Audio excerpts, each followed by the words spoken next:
All right, guys, we have another martial arts franchise or something like it having to do with swords. Let's talk about it. My name is Brandon Keith Avery, and this is just my opinion.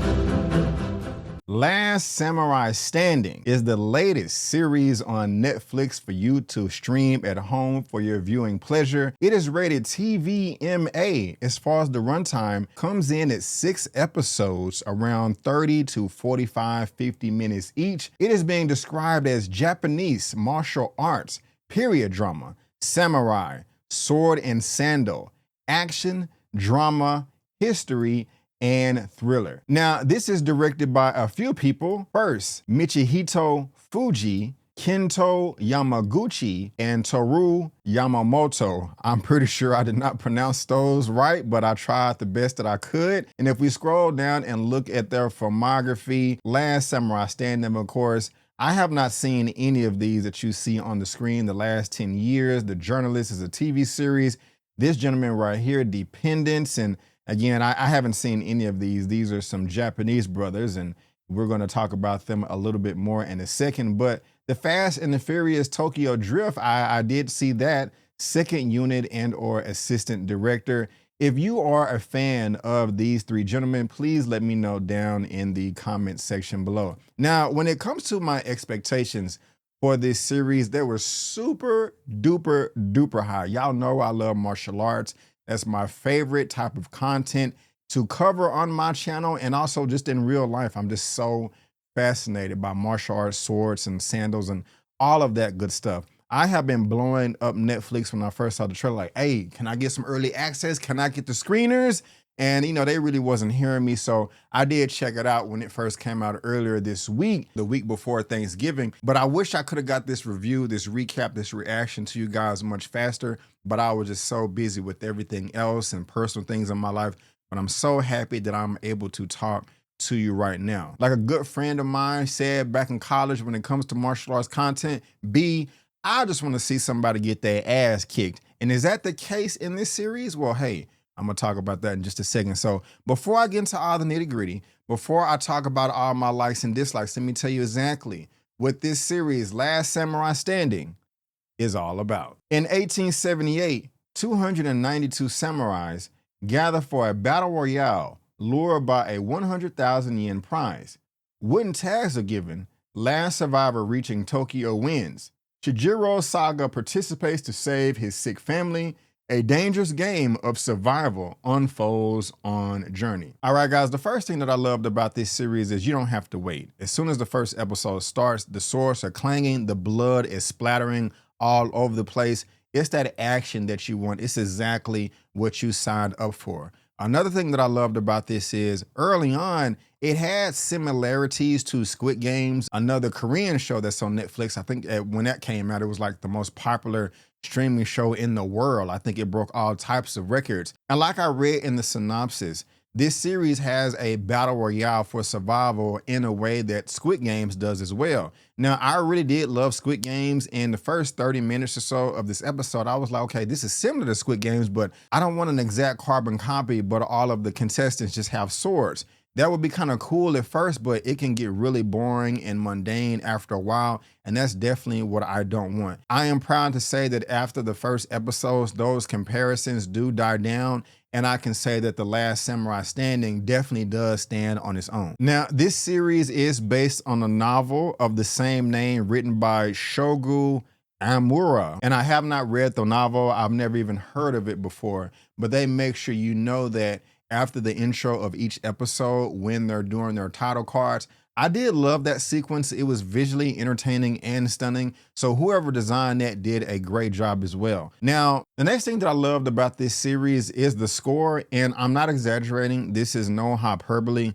This is one of the best scores I've ever heard in my entire life. It is not the best, but every time a song came on, every time a composition was being put together and complemented whatever was going on screen, I was in there. I was feeling it. It set the mood, it set the tone in the perfect way. It couldn't have been any better. To give credit to those gentlemen, is Takashi Omama and Alan Taylor. But man, they did a splendid job right here. I mean, seriously, award-winning recognition. If you have seen or heard of their work before, please let me know down in the comment section below. But they knocked this out of the park right here tenfold. I mean, this was just incredible, incredible, incredible. I can't say enough. Now, as far as the martial arts action, there isn't much hand-to-hand fighting. It is 99.9% swordplay.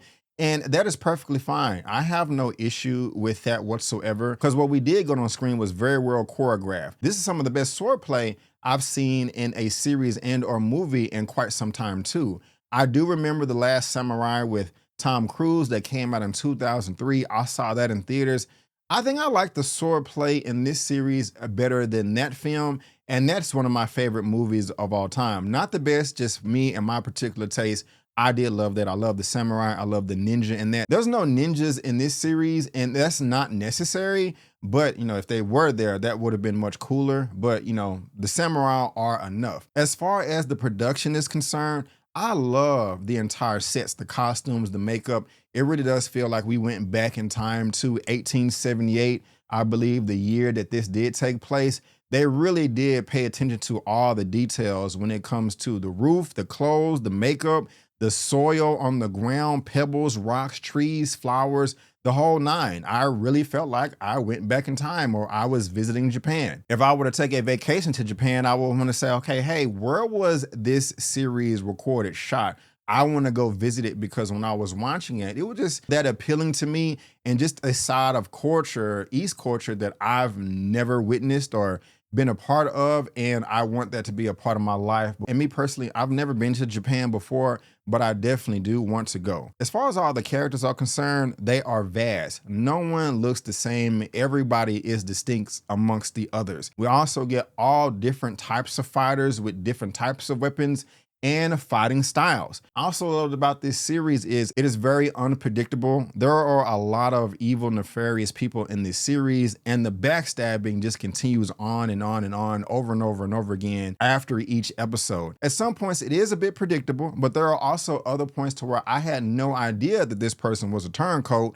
and when that was revealed, I was like, God damn it, I already did like you. Now it is revealed that you are an asshole. That really does frustrate me. As far as the story is concerned, that may even be better than the martial arts in swordplay. Seriously, each episode does get better and better and better, and we'll talk about episode 6 in just a second. But I think I was more engaged with the story and how things developed and character motivations more than the swordplay. Now, the swordplay did not disappoint at all, but I was engaged like, man, this history that y'all are giving us and the level of politics is top tier. Not perfect when it comes down to the final execution, but the concept of it, the idea, I did love that tenfold. But I do want to talk about the characters, or at least the main one, the main protagonist, because he was a favorite of mine. His character name is Shijiro Saga, played by this gentleman right here, Junichi Okada. Never heard of him before. If you are a fan,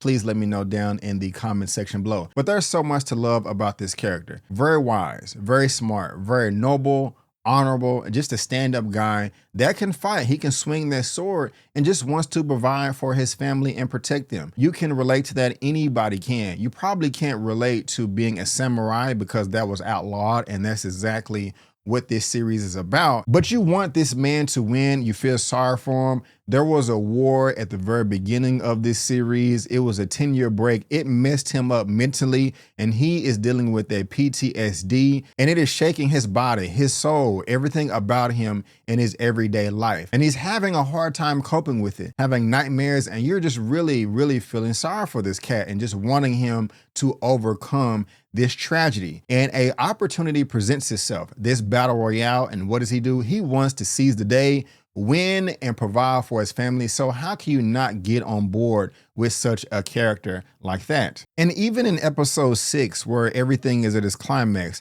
there was one finishing move with this samurai sword that I've never seen before. And honestly, I was blown away.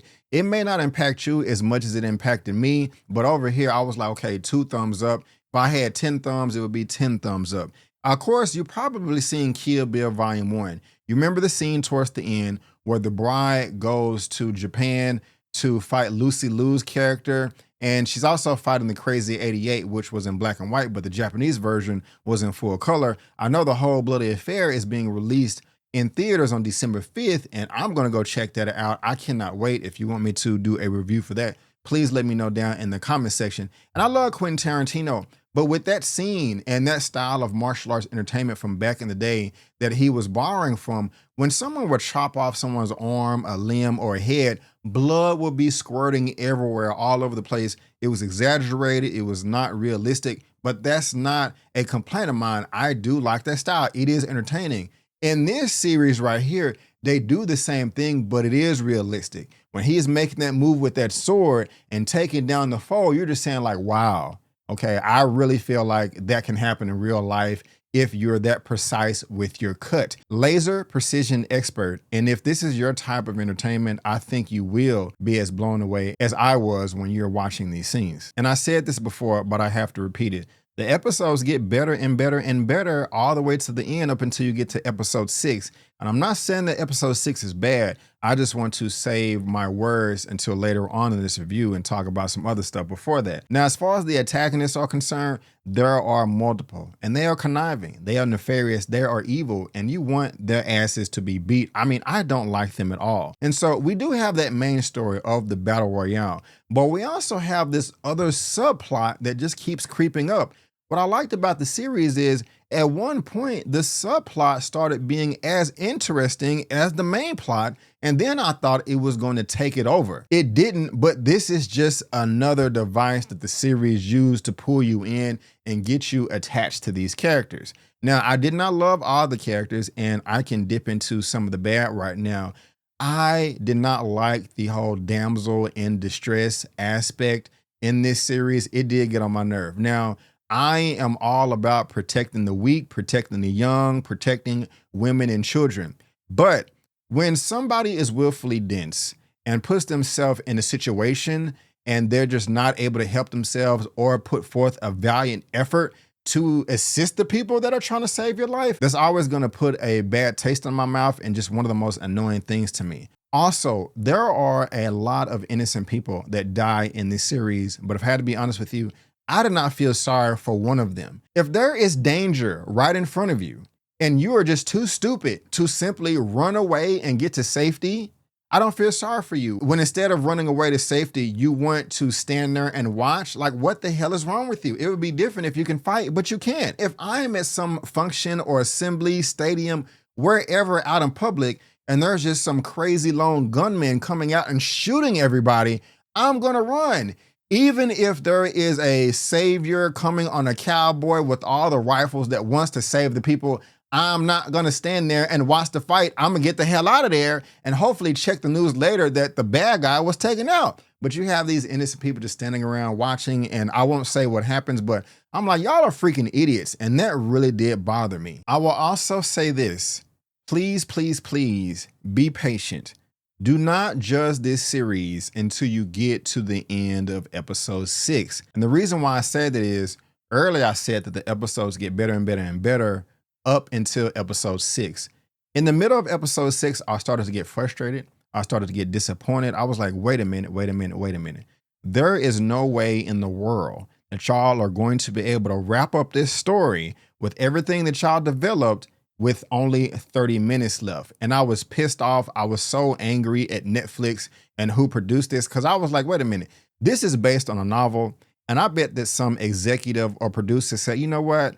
We're gonna put this out. We may get some views, we may get some attention, we may get some more subscriptions, but I don't have that much faith in it. Yes, the original creators may want this to be 2 seasons or 10 episodes, but I think we should condense it down to 6. And I'm just thinking to myself, that was the biggest mistake in the world. It is so blatantly obvious that there was so much left on the cutting room floor. And this is just a sin the way they're treating this. Like, it also felt like a producer or somebody executive that just doesn't understand the material, doesn't understand the lore, just wants a bunch of dazzling sprinkles and sparkles everywhere and explosions and inserted some sequence in just to seem cool.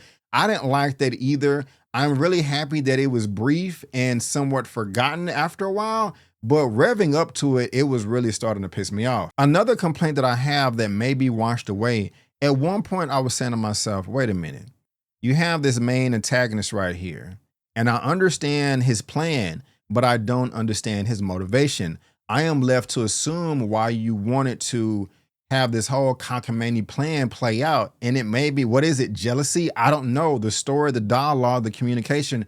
You're not telling me this. I can't really get behind this character's motivation.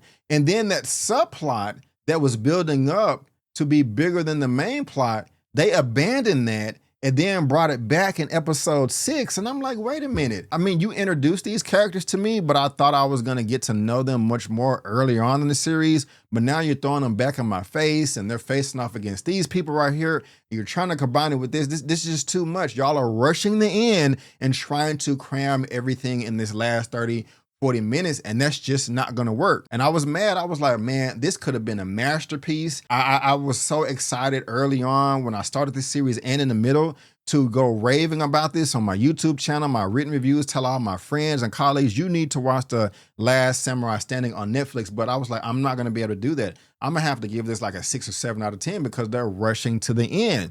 But I found out at the end, and I did not know this, and you may consider this a slight spoiler. I don't think so, but this is only chapter 1, okay? This is only chapter 1. The last 5 or 10 minutes, I was like, okay, yeah, they're not ending the series. They have to keep it going. So again, this series is only chapter 1. I have no idea when chapter 2 is gonna come out, and hopefully it's even longer than chapter 1. But I said to myself, oh my gosh, thank goodness they're not ending the series, because this would have been one of the most rushed segments to a series towards the end that I've ever seen, and that just would have been a huge disappointment. Now, they could fix this in chapter 2, but also earlier on in the series, I was saying to myself, okay, if you're the bad guys and you're the antagonist, and this is your goal in the long run, I felt they had an opportunity to execute it at one point in time early on in the series 100%, and you don't have to worry about it anymore. And so that's still a lingering question that I have that I hope they resolve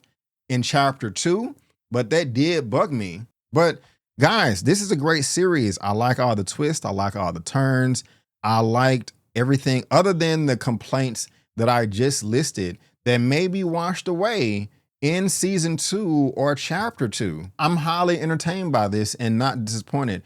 I may watch it again, especially if there's somebody I know, other colleagues that want to cover this. I know at least one of them hit me up like, hey, B, have you started that Last Samurai on Netflix? It's 6 episodes, bro. You should probably fly through that. You know, I'm gonna hit them up and see if they want to talk about it, maybe in some spoiler form. You guys let me know which would be more appealing to you. I can honestly say, overall, this was great. There was much more good than bad. And the bad, it started off bad, but a lot of the story, a lot of the plot, a lot of the characters did redeem themselves towards the end that left me smiling. And I was just like, okay, wait a minute. I mean, the more I think about it, I think season 2 or chapter 2 may blow season 1 out of the water with the way that they left everything off. It's somewhat of a cliffhanger, but not really. But I mean, you know that there's more to come because they let you know at the very end. It's like, this is the end of chapter 1. So you're like, okay, thank goodness again, they're not just ending this series so abruptly. Actually, I was about to end the review, but I still want to talk a bit more about the fighting because I love all of the different locations and scenarios that they throw these characters in. I mean, you get all types of engagement. A group battle royale where it's at least 100 people in one area slashing the hell out of each other. You have your one-on-one fights, and there's multiple of those in different locations, nighttime, daytime, middle of the day. You have 1-on-2, 3-on-2, 4-on-1, all of that. Guns, swords, cannons. I mean, it's everything that you will want, that you can ask for if you are a martial arts and or samurai fan. And as a fan of that type of content, you know, I am thoroughly entertained and satisfied. Not perfect, but it is damn good and worth your time. I cannot wait for chapter 2. I gotta find out when it is because I'm going to be covering the hell out of it. If I had to give The Last Samurai Standing a rating out of a 1 out of 10, right now, I think I would probably give it like an 8.5 out of 10.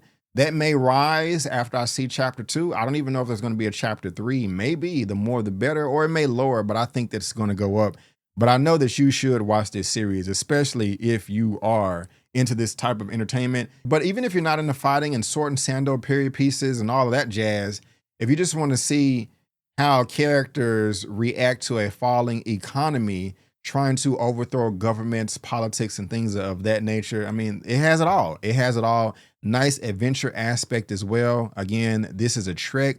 This is everything, again, that you will hope for if this is your type of content. But guys, again, I just want to thank you so much for tuning in. And before you go, don't forget, I'm B. Avery. That's just my opinion. Peace.